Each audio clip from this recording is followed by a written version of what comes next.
नमस्कार मित्रांनो आत्ताच लोकसभेच्या निवडणुका महाराष्ट्र राज्यामध्ये पार पडलेल्या आहेत आणि आता लागलीच विधानसभेच्या निवडणुका जवळ आलेल्या आहेत आणि या विधानसभेच्या निवडणुकीची रणधुमाळी चालू झालेली आहे। या रणधुमाळीची चर्चा करण्यासाठी आज आपण लातूर जिल्ह्यामधील औसा मतदारसंघामधील येळी या गावी आलेलो आहोत।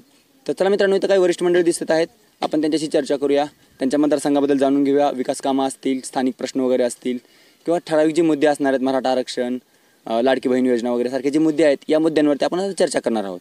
चला तर व्हिडिओला सुरुवात करूया। नमस्कार भैया। नमस्कार भैया, आपलं नाव? कोंडीराम बनगर। भैया, आता आपल्या मतदारसंघामध्ये सध्या विधानसभेची निवडणूक होणार आहे आणि या निवडणुकीसंदर्भामध्ये तिकिटांचं वाटप झालेलं असेलच, तर मला फक्त एवढंच सांगा, आपल्या इथं कोणत्या कोणत्या उमेदवारामध्ये लढत होते? शिवसेना, हे काँग्रेस आणि भाजप। शिवसेना, काँग्रेस आणि भाजप। मला सांगा, भाजपचा चेहरा कोण असणार आहे? अभिमन्यू पवार। अभिमन्यू पवार साहेब यांच्या विरोधामध्ये यावेळेस तुम्हाला काय वाटते, कोणाला तिकीट भेटेल? काँग्रेस पक्षाला तिकीट भेटेल का उद्धव साहेबांची जी शिवसेना आहे त्याला तिकीट भेटेल? हे उडगे साहेबाला भेटेल। काँग्रेसमधून उडगे साहेबांना भेटेल? काँग्रेसमधून। ठीक आहे। दिनकर माने साहेबांचं पण चर्चेमध्ये नाव आहे, त्यांच्याबद्दल तुमचं काय वाटतंय? ती दोघांपैकी कुणाला तर भेटू शकते, एकाला भेटणार आहे। तुम्ही कोणता नेता समजू शकता की बाबा अभिमन्यू पवार साहेबांच्या विरोधामध्ये चांगले टसल देण्यासाठी तुम्हाला काय वाटते, कोणतं नेतृत्व चांगलं आहे? हे दोघं बी चांगलेच आहेत। आता दोघांपैकी शैलेश साहेब जरा चांगले दिसतात। शैलेश साहेबांचं जरा चांगलं वाटतं। ठीक आहे बाबा, तुम्हाला काय वाटतंय, कोण येईल यावेळेस? तुम्ही सांगा भैया। भैया, मला सांगा, भारतीय जनता पार्टीमध्ये तर अभिमन्यू पवार साहेबांचा चेहरा आहे, मला एवढं सांगा, त्यांच्या विरोधामध्ये कोणाच्या नेतृत्वानं तुम्ही चांगली टसल बघताय? अभिमन्यू पवारला विरोध करायला म्हणजे आता शैलेश उडगेच करावं लागेल। शैलेश उडगे साहेब। हा, दिनकर माने साहेबांचं त्यांचं काय आश्वासन दिसत आपल्या नाही। तालुक्याचे ते माजी आमदार पण आहेत, माझे आमदार आहेत, पण या बारला ह्या दोघालाच सीट सुटेल असं वाटते। या दोघांना। नमस्ते भैया। नमस्कार। जय श्रीराम। जय श्रीराम। महाराष्ट्राच्या राजकारणामध्ये तुम्ही सर्वात हुशार व्यक्ती कोणाला समजताय? मनसे व्यक्ती ठाकरे। राजसाहेब ठाकरे साहेब यांच्या रूपाने तुम्ही महाराष्ट्राच्या राजकारणात सर्वात हुशार व्यक्ती समजताय। काय आहे त्यांचा, कोणता गुण तुम्हाला आवडतोय? ते आम्ही असं सांगू शकत ना, आम्हाला माहिती त्यांचा गुण। हे मला सांगा, आपल्या या मतदारसंघामध्ये किंवा आपल्या महाराष्ट्र राज्यामध्ये तुम्ही कुणाच्या रूपाने सरकार बघताय? महाराष्ट्रामध्ये जरांगे पाटील, हो, आणि केंद्रामध्ये मोदी। आम्हाला एवढंच पाहिजे, केंद्रामध्ये मोदी असल्याशिवाय पर्यायच नाही। आणि खाली महाराष्ट्रामध्ये जरांगे पाटील, जरांगे साहेबांशिवाय पर्याय नाही। भैया, मला सांगा, तुमच्या सरकारकडून काय अपेक्षा आहेत का? सरकारकडून भरपूर अपेक्षा येतात, भाजपपासून भरपूर अपेक्षा होत्या माझ्या। माझा बैल गेल्या वर्षी वारला लंपीमध्ये रोग होऊन, आणि त्याची मला पैसे पडले नाहीत, हो, ते आणि बी ही केलो तर आणि माझे पैसे पडले नाही। स्थानिक प्रशासनाकडे विनंती अर्ज वगैरे केला? साऱ्याकडे केलो। माझा दवाखाना सारोळा आहे, तिथं हजारे डॉक्टर आहेत, हो, त्यांच्यापाशी बी केलं तर त्यांनी बी टाळाटाळ केली, हो, त्यांच्यामुळं आणि माझा कुठलाच पैसा पडला नाही। हां, आणि बरेच त्यांचे कागदपत्र म्हणेल त्या टायमाला मी पुरवलो, तरी बी पण माझे कागदपत्र त्यांनी घेतली नाहीत आणि मला त्याचा लाभ भेटला नाही। मित्रांनो, या चॅनलतर्फे मी सरकारला विनंती करू इच्छितो की भैयाचे जी काही प्रॉब्लेम आहेत, त्यांचा बैल वगैरे लंपी आजारामुळं मृत्युमुखी पडलेला होता, तर सरकारनं त्वरित यावरती ॲक्शन घेऊन त्यांचा बैल काय मिळू शकणार नाही मागे, परंतु त्या संदर्भात त्यांना काय आर्थिक मदत करावी। जसं की आपल्या इथं महायुतीचं सरकार आहे आणि महाविकास आघाडीचं आहे, दोघांमध्ये तुम्हाला कोण वाटते की महाराष्ट्राचा विकास होईल? हे चार जी पक्षी आहेत, एकही माणूस चांगला नाही। चारीचे चारी पाये शेतकऱ्यांनी बांधणी सगळ्यांची, आणि नदीत टाकणे उचलून, कोण दुसरा नेता असला चांगला तर त्याला उभा करणे, सगळे आत्महत्या झाल्यात खाण्यासाठी। तेच त्यांचे कुठं गेले की 500 एकर, 1000 एकर, 10,000 एकर जमिनी कमवून बसलेले, हे शेतकऱ्यासाठी कोणच नाही, शेतकऱ्यांचा कोणच नाही। महाराष्ट्राच्या राजकारणामध्ये एक चांगलं प्रभावी व्यक्तिमत्व, हुशार व्यक्तिमत्व, सच्चा दिलाचं व्यक्तिमत्व, शेतकऱ्यांचा कैवारी असेल, समाजाचा कैवारी असेल, महाराष्ट्राचा विकास करणारं तुम्ही कोणता चेहरा बघताय? फक्त जरांगे पाटील। फक्त जरांगे साहेब ते व्हायला लागले? ओके। नमस्कार भैया। नमस्कार भैया, मला सांगा, आता आपल्या इथं विधानसभेच्या निवडणुका पार पडणार आहेत औसा मतदारसंघामध्ये, तर आपल्या इथं कोणत्या कोणत्या पक्षामध्ये लढत होत्या? आपल्या इथं राष्ट्रवादी, शिवसेना, भाजप। यावेळेस आपल्या सध्याचा आमदार कोण आहे? सध्या अभिमन्यू पवार साहेब आहेत। अभिमन्यू पवार साहेब, कोणता पक्ष आहे त्यांचा? भाजप। यावेळेस त्यांना परत तिकीट भेटेल का? मिळणार की बहुमतानं मिळणार. त्यावेळेस त्यांना तिकीट भेटणार. ओके.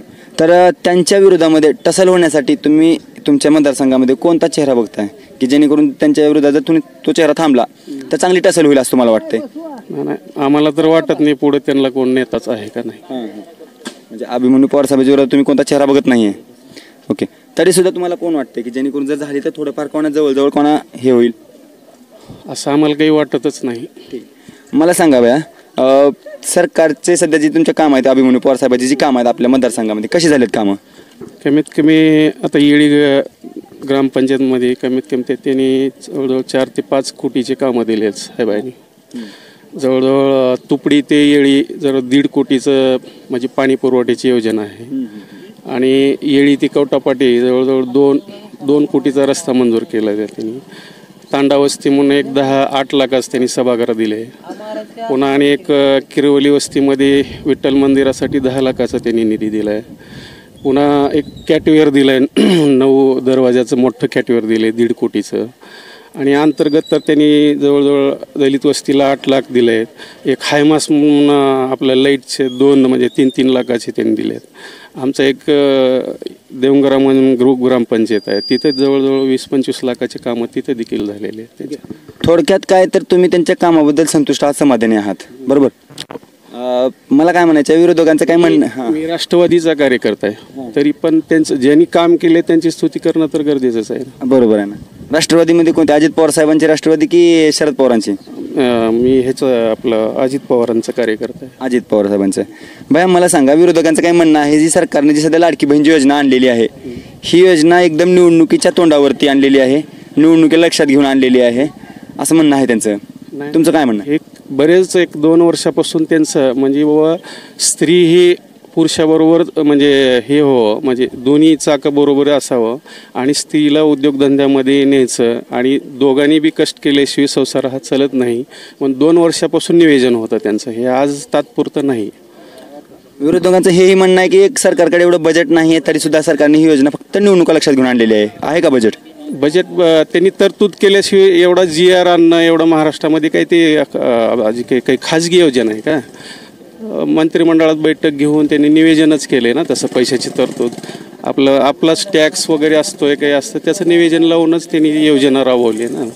ही योजना असंच पुढे चालू राहील का? राहील ना, राहील. ह्यांचं सरकार आलं तर असंच चालू राहील सतत. आता पुढचं सरकार एखाद्या वेळेस म्हणजे हे सरकार तर हेच येणार 100% आणि असंच योजना चालू राहील. मला काय म्हणायचं भाई आणखीन एक आहे, सध्या मराठा आरक्षणाचा मुद्दा सध्या खूप जोर पकडलेला आहे. लोकसभेच्या निवडणुकीमध्ये महायुतीचे जे सरकार आहे त्यांना खूप मोठा फटका बसलेला आहे मताच्या रूपामध्ये. त्याचा परिणाम यावेळेस या निवडणुकीमध्ये होईल असं तुम्हाला वाटतं का? काहीच होणार नाही. आरक्षण हे म्हणजे काही कुणाच्याच हातात नाही. हे घटनेमध्ये तसं तरतूद असल्यावर ह्यांना तर काय म्हणजे द्यायची देव वाटते ना ह्यांना बी, भाजप सरकारला बी. पण तसं तरतूद नसल्यामुळं विरोधक ह्यांना म्हणजे सहकार्य करत नसल्यामुळं महाग बैठक होती, शरद पवार अनुपस्थित राहिले, उद्धव ठाकरे अनुपस्थित राहिले, त्यांच्यामुळं हेच विरोध करतात आरक्षण देणं. सगळ्यात जर योजना मराठ्यासाठी कोण दिली असेल तर भाजप सरकारनं दिली. पहिलं घरकुल नव्हते, घरकुलाची योजना दिली, लाडक्या बहिणीची योजना दिली, बाथरूमला पैसे नव्हते, ह्यावेळेस म्हणजे त्यांनीच योजना आणली. हे उगा काहीतरी विरोध करायचं म्हणून हे म्हणजे विरोधक त्यांना विरोध जात आहेत. भाई मला सांगा एक आणखीन एक प्रश्न आहे, असा कोणता व्यक्ती तुम्ही महाराष्ट्राच्या राजकारणामध्ये एकदम सगळ्यात हुशार व्यक्ती समजता जी की ज्यांच्या नेतृत्वाखाली महाराष्ट्र हा सुखरूप राहील असं मला वाटतंय? दोन्ही बी नेते, फडणवीस बी एकदम म्हणजे राजकारणी आहेत आणि अजित पवार बी एकदम हुशार माणसं आहेत दोन्ही बी. शरद पवारांबद्दल आपलं काय म्हणणं आहे? शरद पवार खरा गद्दार माणूस तर मराठ्यासाठी तर शरद पवार राजकारण न देण्यासाठी असं मला वाटतं. उद्धव ठाकरे साहेब यांचं काय वाटतं तुम्हाला? त्यांनी काँग्रेसबरोबर भाजपबरोबर युती असताना काँग्रेसबरोबर युती करून त्यांनी 2.5 वर्ष मुख्यमंत्रीपद भोगलेलं होतं, याबद्दल तुमचं काय म्हणणं आहे? उद्धव ठाकरे साहेब वैयक्तिक चांगले आहेत, म्हणजे त्यांचं नेचर चांगलं आहे, काम करण्याची पद्धत चांगली आहे. पण त्यांच्याजवळ सोबत जी युती आहे ते बरोबर नसल्यामुळं त्यांनी सक्सेस झाले नाहीत आणि 2.5 वर्ष कोरोनामध्ये त्यांना काही काम करता आलं नाही. महाराष्ट्राच्या राजकारणामध्ये सध्या जे फुटाफुटीचं राजकारण आहे, म्हणजे आज आपला आमदार या पक्षामध्ये आहे तर दुसऱ्या दिवशी दुसऱ्या पक्षामध्ये जातोय, किंवा आपला नेता जो आहे आज ह्या पक्षामध्ये आहे तर उद्या दुसऱ्या दिवशी आपण सकाळी बघितलं तर तो दुसऱ्या पक्षामध्ये दिसत आहे. याची सुरुवात कशामुळे झालेली आहे? मला सांगा, ग्रामपंचायतला समजा ग्रामपंचायतला देखील समजा आमची माग ग्रामपंचायत झाली, विरोधक आमची 5 आले, पुढचे 4 आले, आमचा एक उमेदवार पळवून नेला.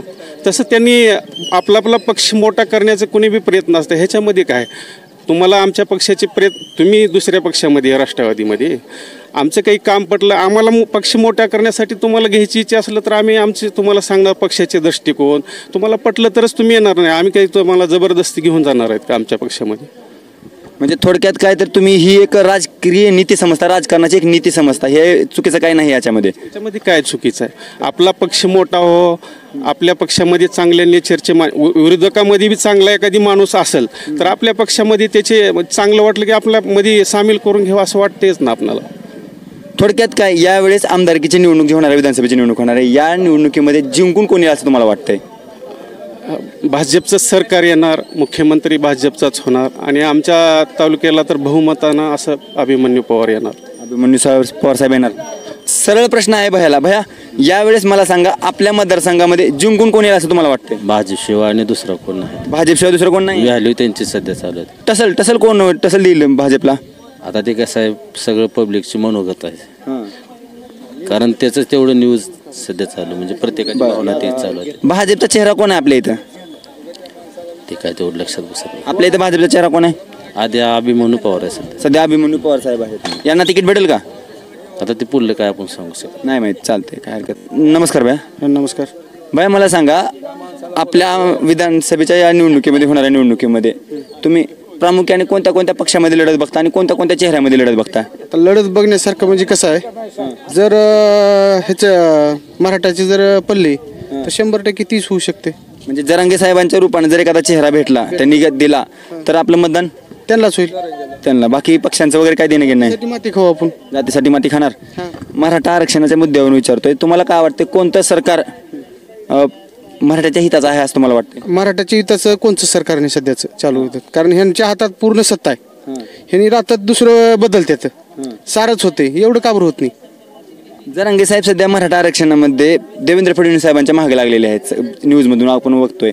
तुम्हाला काय वाटतं, एका व्यक्तीच्या किंवा एका पक्षाच्या मागे लागणं हे बरोबर आहे का? बरोबर आहे. त्यांनी तिच्यामध्ये करायचं आहे, कोणाकोण भेटते काय त्यांचं हे आहे, त्यांनी समाजासाठी काही करायला तयार आहेत, परंतु सत्ता आहे त्यांची, त्यांच्याच मागे लागणं हे गरजेचं आहे.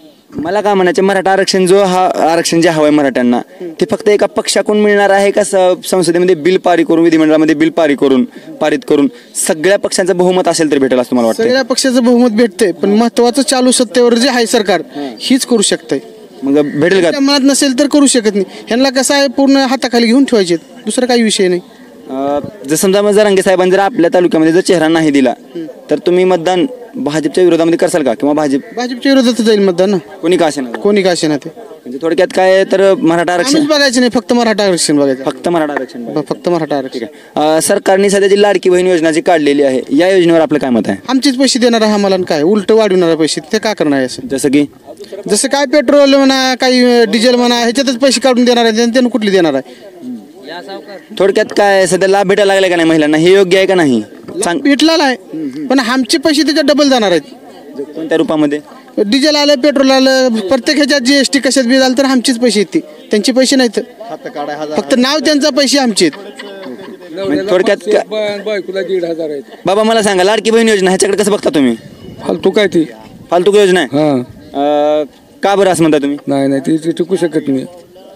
ह्या योजना म्हणजे आणली कशा पैसे सरकारनं असं तुम्हाला वाटतं? ती निवडणुकीसाठी आणली, सध्या मतदानासाठी. निवडणुकीसाठी आणलेली असं वाटतं तुम्हाला? सध्या जे आपल्या तालुक्यामध्ये आमदार आहेत अभिमन्यू पवार साहेब, यांचं काम आपल्या गावासाठी कसं झालेलं आहे? काम तिच्या ग्रामपंचायतला माहीत, आम्हाला माहित नाही. ते काम कसे झालेत? रस्ते वगैरे दिसत असतील ना? रस्ते आहे, चकचकीत रस्ते आहेत, सगळे चकचकीत आहेत, चकचकीत रस्ते. हा, हायवे सगळा, कुठंच खड्डा नाही, काही नाही. हा, महादेवाडी मोड पासून आमच्या गावापर्यंत उगा हायवे. त्यांना सांगायचं सगळं त्याला काय ते अभिमन्यू पवार. यावेळेस अभिमन्यू पवार साहेबांच्या विरोधामध्ये तुम्ही कोणता चेहरा बघताय? आम्ही ह्याचा जरांगे साहेब. जरांगे साहेबांना जर तिकीट दिले तर त्याच उमेदवाराला तिकीट त्याला देणार. आणि जरांगे साहेबांचं तिकीट नाही दिलं तर त्याच्या बाजूलाच देणार. जसं की कोणाला देणार? जरांगेच्या विरोधात, ह्याच्या भाजपच्या विरोधात. भाजपच्या विरोधामध्ये इथं सध्या कोणता चेहरा आहे? कोणता उभारेल त्याला? कोण आहे तुम्हाला काय वाटतंय कोणाला तिकीट भेटेल? सध्या दिनकर माने साहेब आणि उडगे अण्णा आपल्या शिवसेनेला भेटेल, शिवसेनेला करू, शिवसेनेला करणार. हा उद्धव साहेबांची शिवसेना. हा उद्धव साहेबाची. ठीक आहे, चालतं. आपल्या तालुक्यामध्ये, आपल्या मतदारसंघामध्ये यावेळेस प्रामुख्याने कोणत्या कोणत्या पक्षामध्ये लढत होईल आणि कोणत्या कोणत्या नेत्यामध्ये लढत होईल असं तुम्हाला वाटतंय? बीजेपी आणि राष्ट्रवादी. बीजेपी आणि राष्ट्रवादी, बरोबर. बीजेपीचा चेहरा कोण असेल आणि राष्ट्रवादी म्हणजे कोणती राष्ट्रवादी आपल्या इथं? शरद पवार गटाची. तर मला सांगा, भारतीय जनता पार्टीचा बीजेपीचा चेहरा कोण असेल आणि राष्ट्रवादीचा चेहरा कोण असेल? अभिमन्यू पवार बीजेपी. आणि राष्ट्रवादीमधून शैलेश आप्पा उडगे. नाहीतर मग दिनकरराव माने शिवसेना यांना भेटेल. शिवसेना उद्धव साहेबांची. टसल होण्यासाठी या तिघांमध्ये कोणा दोघांमध्ये चांगली लढत होईल असं तुम्हाला वाटतं? टसल करायची आपल्याला तर कोणामध्ये होईल? दिनकरराव माने आणि अभिमन्यू पवार. बरोबर. सध्या आपल्या तालुक्याचे आमदार अभिमन्यू पवार साहेब आहेत. त्यांच्या नेतृत्वाखाली आपल्या तालुक्यामध्ये विकास कामं कशी झालेत?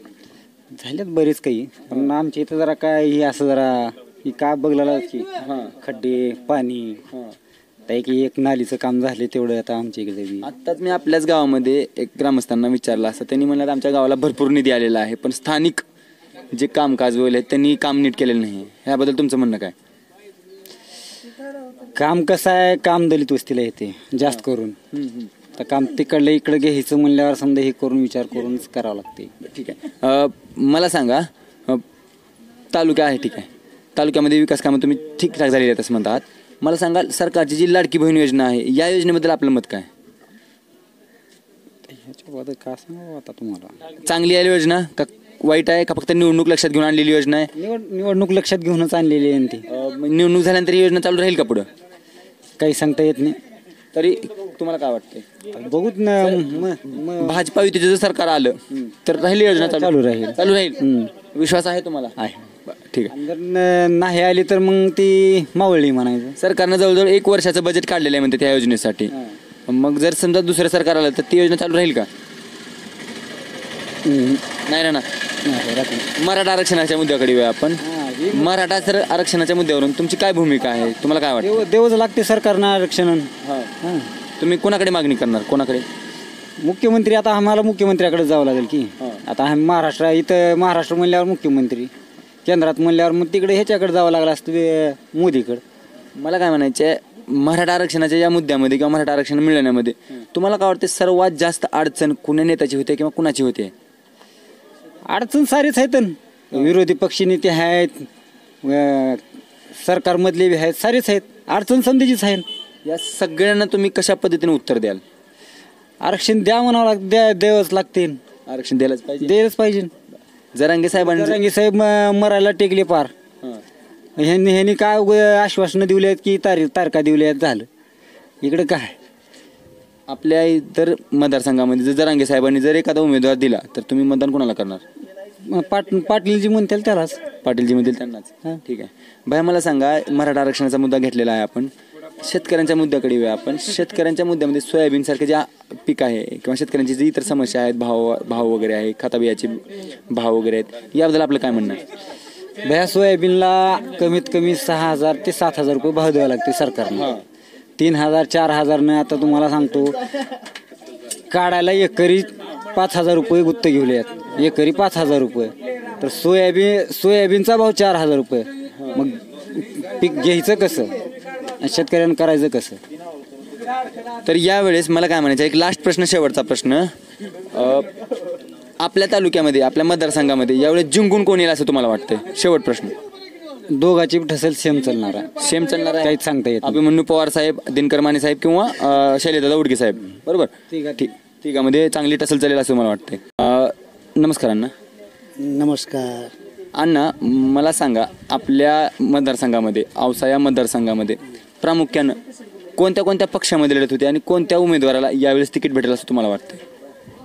पक्षाला पवार चांगलाच आहे, कामं केली, सडकाय केली. आता ही आहे ती अभिमन्यू पवार अभिमन्यू आहे, कामं भरपूर केली. सडकचे कामं केले, पुन्हा शिवाचे केले, कामं झालीत भरपूर. कामं भरपूर झालेली आहे. मग यावेळेस तुम्हाला काय वाटतं, त्यांनी जिंकून येतील? जिंकलं ते आता पब्लिकचं मनायकडे आपण ती भविष्यकार कशाला पुढलं बोलावं. कामं त्यानं चांगले केले एवढं योग्य आहे. काम चांगली केलेली आहे. हां त्यांच्या विरोधामध्ये तुम्ही कोणतं नेतृत्व असं बघता की जेणेकरून टसल होईल असं तुम्हाला वाटतं, चांगली लढत होईल? तिच्या विरोधात हां त्याची फार्म भरण्यावर आहे की ते आता. तरी आता आपल्या इथे वेगवेगळे चेहरे आहेत, जसं की दिनकर माने साहेब आहेत, शैलेंद्र उडके साहेब आहेत. तुम्ही कोणत्या रूपाने बघता की त्यांच्या विरोधामध्ये चांगले नेतृत्व? ते उडगे आता ते आहेत पण ते उडग्याचे आपला तर परिचयच नाही बघा. हां ते उडगे आणि येळा आलं बी नाही आतापर्यंत. नाही नाही नाही नाही. दिनकर माने साहेब? हा दिनकर मानेचा आमचा परिचय आहे. हां त्यांनी आपल्या इथे तालुक्याचे माजी आमदार आले त्यानं आले त्या दिनकर मान्या काही केली सडक केली मकामाचे वाटेचे दिनकर मान्यानं काही कामं केली त्यानं बी दिनकर मान्यानं बी. म्हणजे जर का अभिमन्यू पवार साहेब आणि दिनकर माने साहेब या दोघांमध्ये लढत झाली तर चांगली टसल होईल? दोघांच्या आता पैलवानीत गडे दोघं बी आता ठसल होणारच का? कसं होणार? हा होतेच नक्कीच ठसल होणार. ठीक आहे. जुना माणूस आहे आणि हे नवीन आहे पवार बी आता. चला आपण एका शेतकऱ्याच्या मुद्द्याकडे येऊया. शेतकरी या निवडणुकीकडे कशा पद्धतीने बघायला लागलाय? शेतकऱ्याकडे कोणही बघणार. आतापर्यंत 60 वर्ष झालं आहे काँग्रेसचं राज आलं त्याने बी बघतील नाही शेतकऱ्याकडं. आता ही बी पक्ष आला तर शेतकऱ्याकडे सोयाबीनला भाव नाही. अहो शेतकऱ्याची हालत आहे तुम्हाला सांगतो. कोणता आमदार राहू खासदार राहू कोण बी राहू पंतप्रधान राहू काय केले शेतकऱ्याचा विकास मला सांगा. माणसं मिळणार कामाला काही नाही. औषधं महाग नाही ती महाग पिकं येईना गेलेत काय करावं औषध. 4,042 भाव 4,000 आणि एक पिशवीचा भाव 4,500 3500. एक 25 किलोला 3,000 3,500 देऊ लागले.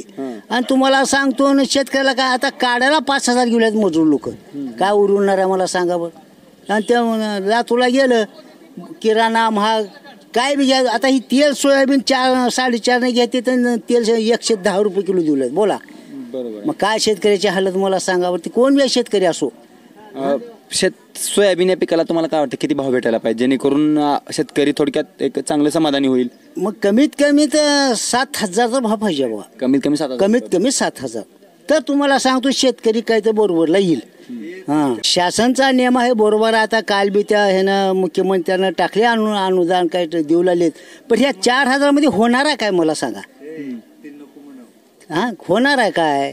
तसं नाही तंबाखूला पूर्णात. महाराष्ट्राच्या राजकारणामध्ये तुम्ही सगळ्यात सर्वोत्कृष्ट असेल चांगलं नेतृत्व कोणत्या रूपाने बघताय? कोणाचा आहे असं तुम्हाला वाटतंय? आपल्या ह्या महाराष्ट्रामध्ये मुख्यमंत्री पहिले होते इलासराव होता पुन्हा चाकूरकर काही दिवस होता पण त्या काळात इलासरावनं सुधारणा केलं लातूर जिल्ह्याची. आम्ही नाव ठेवणार त्या बिचाराला. ते आता मृत्यू झाला ती सोंद्या. त्याच्या अगोदर कोणत्याही मुख्यमंत्र्याने विकास केले मराठवाड्यामध्ये? सध्याच्या सध्या ह्या मुख्यमंत्र्याने केले सोय काय ते उलवली आहे ते चालू. पगारी केले बिचाऱ्यानं. पंतप्रधान मोदीनं पगार चालू केले. काय करणार गोरगरीब भावलाले त्याच्यावर. 60 वर्षामध्ये आहे काँग्रेसनं कोणाला पगार केला का शेतकऱ्याला? अजाबादच केली नाही. मग आता ह्याने बिचार त्याचे 2,000 त्याचे 4,000 खावलेत का कोण कोणा गोरगरीब? मग हे काय त्याचं ज्याचं मीठ खाऊ त्याचं करावं नीट. आमची तत्व अशीत. 60 वर्ष आहे काँग्रेसचं राज होतं 1 रुपया तर शेतकऱ्याला दिले का आतापर्यंत? ही काय भूल आहे. जनताला भूल पाडायचा धंदा ही. राजकारण गचकर नाही तुम्हाला सांगतो. वरल्या कोणताही मुख्यमंत्री येऊ त्याला तुम्हा आम्हासारखे डवचून काही स्कीम आणून देणार. आडवं चाललेत तिथं काय करणार मुख्यमंत्री? विरोधी लोक आडवं जाणारच. आडवं जाऊन तिची कामं रोखू लागलेत. मग ते रोखल्यामुळे ते मुख्यमंत्री काय करणार मला सांगा. एक वास्तविक सांगतो आपल्या खिशात दामणे काहीतरी बजेट काढावं लागलं कोणत्या तरी स्कीममध्ये आणि त्या बजेटला जर तुम्ही सही दिना गेलो मग ते मुख्यमंत्री कुठून बजेट काढणार मला सांगा बरं. बया लाडकी बहीण योजना याच्याबद्दल काय म्हणणं आहे आपलं? नाही लाडकी बहीण जी योजना आहे त्यानं आता बहीण जाणले गडे मान्य घ्या मानू की त्याला. तस कसं आतापर्यंत रेकॉर्ड नाही माझी बहीण आहे. मग कोणत्या मुख्यमंत्र्याला म्हणलं मला सांगा बरं. ह्यानं बहीण जाणला माय जाणला आजी जाणला ह्या भाषेला आम्ही मान्यता देऊ 100%. थोडक्यात काही योजना एकदम चांगली योजना आहे. योजनाचा बहीण म्हणल्यावर काय हो बहीण भावाचं नात्याकडे. आता पण कुण्या मुख्यमंत्र्यांनी केला बहीण माझं सांगा. मग केलाय का त्यानं? काय काय करणार बिचारानं 5 पैसे दिलाय. आज कोणी असू त्या इलेक्शनचं राजकारण ह्याच्यात येते का? येत नाही. माझी बहीण माझा भाऊ. मग आता पण कोणत्या मुख्यमंत्र्या बहीण भाऊ मला सांगा. पंतप्रधान नाही म्हणले आतापर्यंत. ही शिंदेला मानावं लागेल ह्या शब्दाला. 100%. आणि त्यालाच मतदान केलं आम्ही तुम्हाला ती बी सांगतो. भाजपलाच मतदान करणार आणि बी करणार आम्ही. हां, ज्याचं खाऊ मीठ त्याचं करावं नीट. कोण आता तिकडे पडू कोण केव्हा निवडून येऊ. हां, आता अभिमान पवार आहे का, ही बी चांगला माणूस आहे. उगा त्याला ना आठवू काय, कुठं सडक नव्हती, शिवला वाट नव्हती, केलं आमच्यातल्या त्या सरपंचाने त्यानं कामं, शिवची वाट काढली. हो, आता समजा आमच्या गावाला एवढं पाणी आहे, त्या तळ्याहून पाईपलाईन केलं तर गावाला पाणी पुरेल का? आणि पाणी पूर्ण आल्यावर काय करणार आमच्या गल्लीला आणि पाणी नाही. हां, मग कसं करावं लागेल? अहो, गावातल्या कार्यकर्त्यांनी ते चुकतं कार्य चांगलं करावं, आमदारनं कार्य चांगलं करावं, मुख्यमंत्र्यांनी त्याच्यापेक्षा चांगलं करावं, आणि पंतप्रधानांनी बी त्याच्यापेक्षा चांगलं करावं. अहो, विचार करा, 60 वर्षामध्ये काहीच आहे काँग्रेसने केली हो. हां, तुम्हाला सत्य सांग, पंतप्रधान मोदी लय देव माणूस आहे, अवतारिक माणूस आहे, ती साधा माणूस नाही पंतप्रधान. आज त्याला तुम्हाला सांगतो, मिलिटरी धन गोळ्या घालून कॅप्टन लोक मारत होते पुण्यामध्ये मुंबई येऊन. मला पंतप्रधान झाल्यापासून तुम्हाला एक तर मारून राहिली का माणूस? भाई मला सांगा अण्णा, मला सांगा, मराठा आरक्षणाच्या मुद्द्यावरून याच सरकारला घेरलं जात आहे. तुम्हाला काय वाटतं मराठ्याच्या आरक्षणाबद्दल ही सरकार कशी आहे, यांची काय भूमिका आहे? ही जी कारण आहे, हे आरक्षण मराठ्याला देऊ त्यानं 100% सांगतो, परंतु हे राजकारण घुसल्यामुळे आरक्षण देणार. एक म्हणते नाही, आता फडणवीसनं देतो म्हणलं पहिलं, मग पुन्हा का देऊ शकणार? मराठ्याला आरक्षण देवच लागते. तुम्हाला सांगतो, पंतप्रधानची निवडणूक 5 वर्षाला होते, सरपंचाची होते, आमदारची होत्या, मुख्यमंत्र्याची होत्या, आणि तुमचं आरक्षण का होऊ शकत नाही? हां, तुमचे कागद बक्कळ आहेत. आरक्षण ह्याला बी देव, ह्याची लेकरं बाळ शिक्षण शिकून मशी राखलो आहेत शेतकऱ्याची, त्याला नोकरी नाही, कुठं धंद्या टाकायला पैसा नाही, मग एवढी शेतकऱ्याची हालत आहे. मग आरक्षण 100% देवच लागते तिनं सरकारनं. हां, 10 वर्ष त्याला दे म्हणावं, 10 वर्षाला दे म्हणावं, 10 वर्ष त्या पक्षाला दे म्हणावं. हां, बरोबर आहे का? नमस्कार भैया. नमस्कार भैया, मला सांगा, आपल्या मतदारसंघामध्ये, औसा मतदारसंघामध्ये प्रामुख्याने कोणत्या कोणत्या पक्षामध्ये लढत होते आणि त्या पक्षाचं तिकीट कोणाला भेटेल असं तुम्हाला वाटतं? शिवसेना उद्धव बाळासाहेब ठाकरे आणि भाजप, या दोघांमध्ये लढत होणार. आणि शिवसेना उद्धव बाळासाहेब ठाकरेचं तिकीट दिनकरराव बाबुराव माने यांनाच मिळणार आहे. आणि भाजपचं अभिमन्यू पवारच राहील. अभिमन्यू पवार साहेब, ठीक आहे, सिटिंग आमदार आहेत. हो, सिटिंग आमदार आहे. मला काय म्हणायचं आहे, त्यांच्या अभिमन्यू पवार साहेब जे आहेत, त्यांच्या या नेतृत्वाखाली आपल्या तालुक्याचा विकास म्हणा, गावचा विकास म्हणा, कसा झालेला आहे? कुठं काय विकास झालाय? गावला यायला जायला रस्ता नाही आमच्या, शेतरस्ते म्हणून केले, शेताला जायला रस्ते नाहीत आमच्या. कुठं काय विकास झालाय त्याचा काय विकास केले? उगाच कागदावर विकास आहे त्याचा, जागेवर काहीच नाही इथं, काहीच नाही. थोडक्यात काय तर तुम्ही आमदार अभिमन्यू पवार साहेबांच्या या कार्याबद्दल तुम्ही असमाधानी आहात, बरोबर? असमाधानीच आहे, गावच समाधानी नाही आमचं. यावेळेस मग चेहरा बदलेल का तालुक्यामध्ये आपल्या? चेहरा बदलणारच 100% चेहरा बदलणार. पूर्ण तालुक्यात जाऊन कुठेही चौकशी करा तुम्ही, यावेळेस त्याला पर्याय भरपूर आहेत. त्याला पाडायचं म्हणलं तर त्याला पाडणार म्हणजे पाडणार, 100% पाडणार. कोणत्या कोणत्या कारणामुळे तुम्ही त्यांच्यावरती रुष्ट आहात, किंवा जनता इथली रुष्ट आहे, किंवा फक्त त्यांच्यावर रुष्ट आहे, की वर सरकार जे आहे त्यांचं आपलं महायुतीचं सरकार आहे यांच्यावरती पण रुष्ट आहे, का फक्त स्थानिक नेतृत्वावर तुम्ही रुष्ट आहात? दिल्लीपासून गल्लीपर्यंत त्यांचं नेतृत्वच बेकार आहे. कुठं समाधानी आहेत? शेतकरी समाधानी आहेत का? मजूर समाधानी आहेत का? कोण समाधानी आहे त्याच्यावर? कोणच नाही समाधानी. शेतकऱ्यांच्या मुद्द्यावर समाधानी नाहीत, कोण समाधानी नाही, कोणच समाधानी नाही. मला सांगा, शेतकऱ्याच्या मुद्द्यावर येऊया आपण. शेतकऱ्यांच्या कोणत्या कोणत्या प्रमुख समस्या आहेत? शेतकऱ्याच्या 1 नंबरची समस्या कोणती? शेतातल्या शेतीमालाला भावच नाही. बरोबर. पहिला मुद्दा शेतकऱ्याच्या शेतीमालाला भाव झाला तरच शेतकरी समाधान आहे. आज 10 वर्षापूर्वी शेतातल्या सोयाबीनला आमच्या भाव होता 7,000, 8,000, 10,000, 11,000वर गेला होता. आता 10 वर्षापासून 4,000च्या 4,500च्या पुढे जाईच ना भाव. हीच महत्वाची अडचण आहे, बाकी काहीच अडचण नाही. तर ही एक समस्या तुम्ही मानता. आपण मराठा आरक्षणाच्या मुद्द्यावर विचारा. मराठा आरक्षणाच्या विरोधातच आहे भाजप सरकार, तर 100% असं काय वाटतं तुम्हाला? मराठा आरक्षणाच्या विरोधात भाजप सरकार आहे. त्यांनी उघड सांगले आहेत की आम्ही आरक्षण देऊ शकत नाही म्हणले. त्यांनी उघड सांगले आहेत म्हणजे विरोधात आहेत. मला सांगा, मराठा आरक्षणाच्या विरोधात तुम्ही भाजपला समजता, त्यांच्या सोबत कोणाला समजता? मराठा आरक्षणाच्या सोबत कोणतं पक्ष आहे असं वाटतं तुम्हाला? सध्या तर कोणच नाही, कुठलाच पक्ष नाही. मराठाला आरक्षण गरजेचं आहे का? गरजेचं आहेच. काय कारण काय आहे त्याची? कारण काय आहेत म्हणजे आता स्वतः माझी मुलगी 90%ची असून माझ्या मुलीचा नंबर वेगळ्या ह्याच्यात लागला, कॉम्प्युटरला लागायचा, त्याने दुसरीकडे लागला. आणि दुसऱ्या इतर जातीच्या मुली 70%च्या मुली कॉम्प्युटरला लागल्या. कशामुळे लागल्या? आरक्षणामुळेच लागल्या की. तुम्ही कोणाच्या रूपानं तुम्ही आरक्षण तुम्हाला भेटतो? सध्या जे जरांगे साहेब जे आहेत त्यांनी आरक्षणाची जी लढाई चालू ठेवलेली आहे, या लढाईला यश भेटेल असं तुम्हाला वाटते का? केंद्रात जे सरकार आहे त्याच्या विरोधात सरकार आलं तरच आरक्षण भेटणार आहे. कारण ह्यांनी मुद्दा उचलून धरल्याशिवाय आरक्षण मिळू शकत नाही. कारण भाजपचं सरकार उचलून धरणं गेले, केंद्रापर्यंत जाणं गेले भाजपचं सरकार आज आरक्षणाचा मुद्दा घेऊन. म्हणजे जर आपली मागणी केंद्रामध्ये जे सध्या मोदी सरकार आहे यांच्यापर्यंत जर गोष्ट पोहोचली तर कदाचित यावरती उपाय होईल. 100% होईल. तुम्हाला मोदी साहेबांकडून अपेक्षा आहेत? मग द्यावंच लागते त्यांना. इथून विरोध झाला तरच त्यानं आरक्षणाचा मुद्दा त्याला त्याच्या बरोबरचीच सगळे माणसं आहेत. यांनी मुद्दाच त्याच्यापर्यंत घेऊन जाणार आरक्षणाचा. म्हणजे आपली गोष्ट ही राज्यामध्येच दबायला लागली आहे, केंद्र सरकारपर्यंत जात नाही. ठीक आहे भाई, मला सांगा, एक थोडा हटके प्रश्न विचारतोय, वेगवेगळे प्रश्न विचारतोय. महाराष्ट्राच्या राजकारणामध्ये सगळ्यात प्रभावी, हुशार असं व्यक्तिमत्व किंवा एकदा तडफदार नेतृत्व तुम्ही कुणाच्या रूपाने बघता? उद्धव ठाकरेच. उद्धव ठाकरेच बघितले की आपण 2.5 वर्ष बघितले की त्याला. यांच्या रूपाने तुम्हाला वाटतं की संपूर्ण महाराष्ट्रामध्ये एकदम सर्वोत्कृष्ट नेतृत्व आहे? उद्धव ठाकरेच. देवेंद्र फडणवीस साहेब वगैरे बघितले की देवेंद्रचं बघितले 5 वर्ष 6-7 वर्ष बघला आपण. पुन्हा पहिलं काँग्रेसवाल्याचं बघितलंय आपण, अशोक चव्हाणला बघितलंय आपण काँग्रेसमध्ये.